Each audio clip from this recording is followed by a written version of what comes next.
بسم الله الرحمن الرحيم. السلام عليكم ورحمة الله وبركاته. إن الحمد لله نحمده ونستعينه ونستغفره ونعوذ بالله تعالى من شرور أنفسنا وسيئات أعمالنا. من يهده الله فلا مضل له ومن يضلل فلا هادي له. أشهد أن لا إله إلا الله وحده لا شريك له وأشهد أن محمدا عبده ورسوله. اللهم صل وسلم على عبدك ورسولك محمد وعلى آله وأصحابه ومن اتبع هداه إلى يوم الدين وسلم تسليما كثيرا. يا أيها الذين آمنوا اتقوا الله حق تقاته ولا تموتن إلا وأنتم مسلمون. يا أيها الناس اتقوا ربكم الذي خلقكم من نفس واحدة وخلق منها زوجها وبث منهما رجالا كثيرا ونساء واتقوا الله الذي تساءلون به والأرحام إن الله كان عليكم رقيبا. يا أيها الذين آمنوا اتقوا الله وقولوا قولا سديدا يصلح لكم أعمالكم ويغفر لكم ذنوبكم ومن يطع الله ورسوله فقد فاز فوزا عظيما. أما بعد فإن أصدق الحديث كتاب الله وخير الهدي هدي محمد صلى الله عليه وسلم وشر الأمور محدثاتها وكل محدثة بدعة وكل بدعة ضلالة وكل ضلالة في النار. Para ikhwah dan akhwat yang semoga dirahmati Allah Subhanahu wa taala. Alhamdulillah pada malam hari ini kita bisa kembali berkumpul untuk melanjutkan pembahasan kita di fikih puasa. Sebelum kita melanjutkan kaidah-kaidah yang akan disebutkan, seperti yang kita kemukakan di awal, kalau pelajaran kita adalah penyebutan kaidah beserta dengan penjelasan dalil, contoh dan hukum-hukum yang masuk ke dalamnya, dan juga tarhul as'ilah. Ada pertanyaan-pertanyaan yang akan disampaikan sebagai bentuk murajaah terkait dengan pelajaran-pelajaran yang sudah lalu, yang mudah-mudahan dengannya ilmu kita hidup sebagaimana yang dikatakan oleh para ulama, hayatul ilmi bil murajaah. Hidupnya suatu ilmu itu dengan diulang-ulang, dimurajaah. Dan sebaliknya, matinya ilmu itu dengan meninggalkan murajaah. Karena banyak pembahasan yang kita sebutkan di pembahasan yang lalu, maka siap-siap mudah-mudahan. Dan untuk pertemuan kali ini yang ditanya mungkin sama teman-teman atau santri ikhwan dan bapak, untuk pertemuan berikutnya mungkin disiapkan ibu-ibu dan santri-santri ikhwan. Pertanyaan yang pertama, siapa atau mengapa dahulu para ulama rahimahumullah ketika mendekati bulan Ramadan mereka berkumpul untuk mengkaji fikih puasa? Ayo, Ahmad. Kenapa? Kenapa? Lupa, itu bukan jawaban. Ada enggak? Enggak juga. Ahmad. Enggak tahu. Enggak nyata. Yang belakang enggak tahu. Yang sebelah tuh yang fokus benar no. Kenapa? Enggak tahu pertanyaannya. Kenapa para ulama dulu ketika mendekati bulan Ramadan mereka mengkaji fikih puasa? Enggak tahu juga. Lupa. Enggak tahu. Nyata. Enggak. Ngomongin apa? Enggak tahu juga. Enggak nyata. Ini baru mukaddimah ini, belum masuk kaidah nih. Belakang. Kenapa? Enggak tahu apa malu. nggak tahu, nggak nulis, apa malu? Apa? Nggak ada catatan. Wah. Nah, contoh yang belakang. Kenapa Pak? Alasannya apa? Untuk mempersiapkan diri biar fokus untuk beribadah. Fokus dalam beribadah. Cuma itu bukan yang disebutkan. Apa Pak? Ada yang tahu konsep? Mempersiapkan diri untuk menyambut bulan suci Ramadan karena untuk gimana ya, agar supaya Ramadan tersebut berkualitas. Berkualitas. Bermanfaat. Ramadan yang berkualitas itu seperti apa? Tentunya dengan ilmu. Ahsan. Itu poinnya. Supaya kita bisa beribadah di bulan Ramadan dengan ilmu. Dan ini kita sebutkan di pertemuan yang lalu, bahwa dengan murajaah, dengan mempelajari kaidah-kaidah atau fikih puasa sebelum datang musimnya, di sana kita akan merealisasikan satu maksud syariat yang besar, yaitu beramal dengan apa? Beramal dengan ilmu, supaya bisa beramal dengan ilmu. Dicatat. Nah, yang kedua, apa definisi puasa menurut bahasa?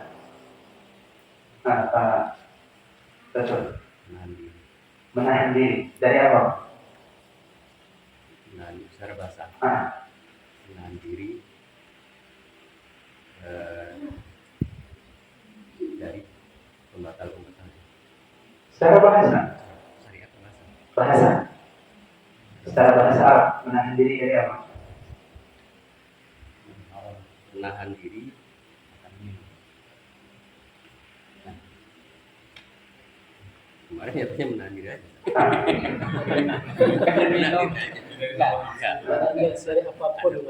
Nah itu poinnya, menahan diri dari apapun. Maka itu dikatakan puasa. Kalau dalam bahasa Arab, as-shaumu bahasa Arabnya dengan bahasa lain, kalau di terjemahkan itu namanya al-imsak. Imsak tahu kan? Menahan diri. Dari apa? Dari apapun. Maka itu namanya puasa. Makanya perkataan Maryam alaihissalam ketika mengatakan inni nadartu lirrahmani shauman falan ukallima al-yawma insiya, ketika enggak mau atau nahan diri dari ngomong, itu dikatakan puasa. Nah, Bang, definisi puasa secara istilah apa ya? Menahan diri dari sesuatu yang khusus dalam waktu yang khusus dan untuk orang yang khusus juga. Ada satu yang kurang. Yang pertama apa ya? Puasa adalah at-ta'abbudu lillah, bentuk peribadahan kepada Allah Subhanahu wa taala dengan menahan diri dari sesuatu yang khusus pada waktu yang khusus dari orang-orang yang khusus. Nah, penjelasannya kita jelaskan. Siapa yang mau ditanya? Siap kayaknya. Atau yang bisa jawab. Ketika dikatakan dalam definisi tadi, puasa itu at-ta'abbudu lillah, bentuk peribadahan kepada Allah Subhanahu wa taala. Apa konsekuensi dari kata ini? Maksudnya kalau dikatakan ini peribadahan kepada Allah Subhanahu wa taala, maka diharuskan puasa itu harus seperti apa? Abinya Arash. Menahan diri dari belajar sampai Nahan diri dari apa? dari hal-hal yang membatalkan puasa. Dari hal-hal yang membatalkan puasa. Nah ini puasa secara umum. Cuma ada poin penting tadi, makanya kita sebutkan puasa itu bentuk peribadahan kepada Allah Subhanahu wa taala. Harus ada apa kalau gitu? Apakah setiap orang yang menahan diri dari haus dan lapar dan menahan diri dari pembatal puasa dikatakan puasa? Dikatakan puasa nggak?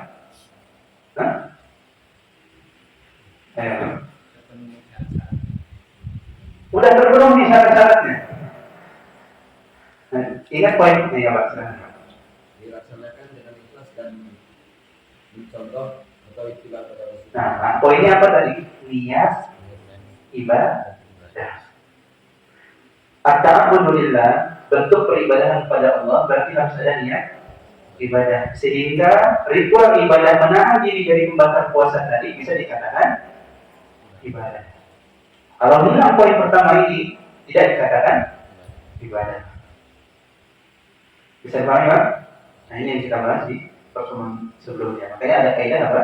An-niyatu syartun li sihhatil ma'murat. Niat itu syarat sahnya ibadah yang diperintahkan. Kalau tanpa niat tidak sah ibadah apapun. Melindur, sedekah diterima. Sedekah ibadah bukan? Tapi dalam tidur gitu, nggak rasa tidurnya apa? Sedekah sama istri. Dek ambil uang di lemari 1 juta buat kamu. Wah, sah nggak ya? Besok kita nggak 1 juta nanyain. Tidak sah. Kalau tidak diiringi niat ibadah. Nah, pertanyaan berikutnya, kapan waktu dilaksanakan puasa? Kenapa? Mudah. Nah, ini pertanyaannya kapan waktu dilaksanakan puasa Ramadan? Supaya terbenamnya matahari. Ayatnya apa lagi? Insyaallah ya, ayat puasa.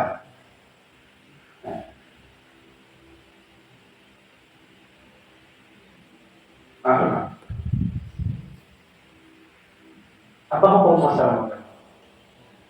Wajib. Atasnya apa wajib? Siapa yang wajib puasa Ramadan?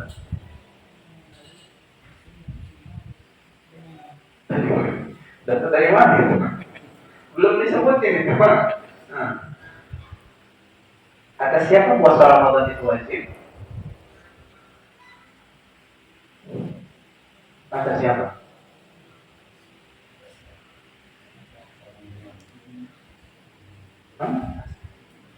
Adikah? Serius benar menulis.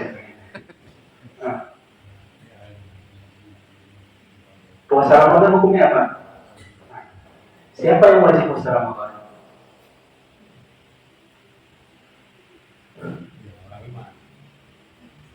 Muslim. Kafir nggak wajib?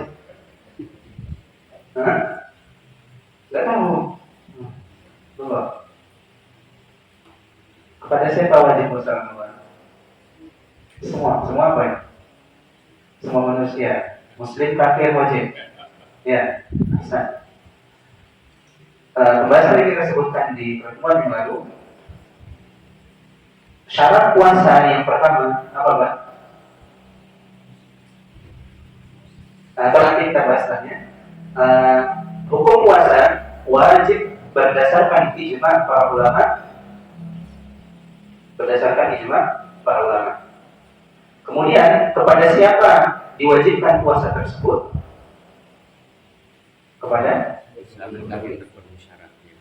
Kepada orang-orang yang terpenuhi syaratnya dan kosong dari pencegah atau penghalang wajibnya puasa. Nah, di antara mereka ada orang Muslim dan orang kafir. Semuanya wajib puasa. Sebagaimana yang kita jelaskan di pertemuan yang lalu. Nanti kita ada pertanyaan juga terkait dengan orang kafir. Ketika sudah mengetahui kewajiban puasa, apa hukum orang yang mengingkari kewajiban tersebut? Misalkan dia ini mengingkari puasa nggak wajib, apa hukumnya? Kafir. Ya. Nah, kenapa? Ada sebuah kaidah dalam Islam yang diletakkan oleh para ulama dari Imam Syafi'i. Setiap hal atau hukum yang diketahui dari agama ini secara pasti, mengingkarinya adalah kekufur.